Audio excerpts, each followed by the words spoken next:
কি করা যাবে এখন? সে প্রেমের ঋণের ঋণ চক্রসারে বেড়ে এত সুদ হয়ে গেছে যে তুমি গোটা দাপর যুগ ধরেও যদি প্রেম বিতরণ করো, সেই প্রেমের ঋণ তোমার শোধ হবে না। তখন প্রভু সখীদের কাছে হাত জোড় করে বলছে যে, হে সখীগণ, হে রাধে, আমার কি প্রেমের ঋণ কোনোদিনই শোধ হবে না? তখন সখীরা বলছে, হবে। কোন দিন হবে জানো? তুমি সেদিন ঋণে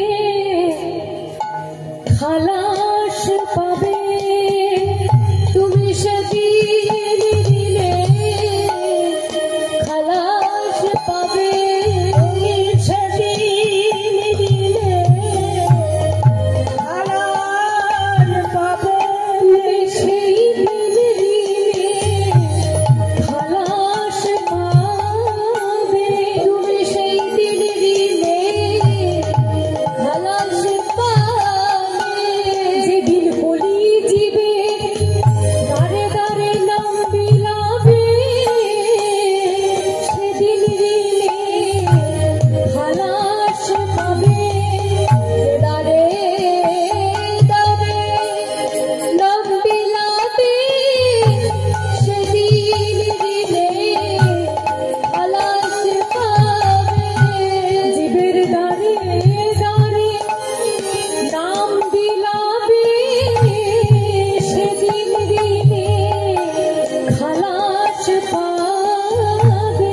দাঁড়ে দাঁড়ে নাম বিলাবে, সেদিন ঋণে খালাস পাবে।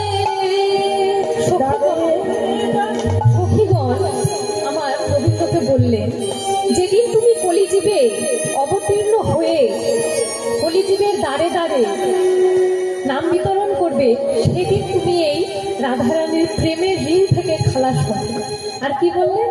ওগো ব্রহ্মার দুর্লভ গোলকের প্রেম, ব্রহ্মার দুর্লভ গোলকের প্রেম, ব্রহ্মার দুর্লভ গোলকের প্রেম, ব্রহ্মার দুর্লভ গোলকের প্রেম।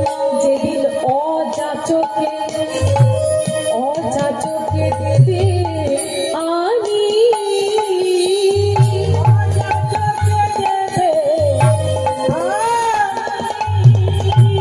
প্রভু আমার কি বললেন?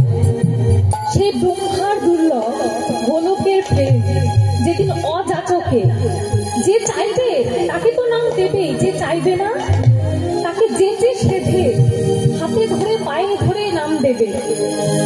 বনের বাঘ বাবা প্রেম তো চাইনি, চাপাল গোপাল প্রেম তো চাইনি। যেদিন অযাচকে দেবে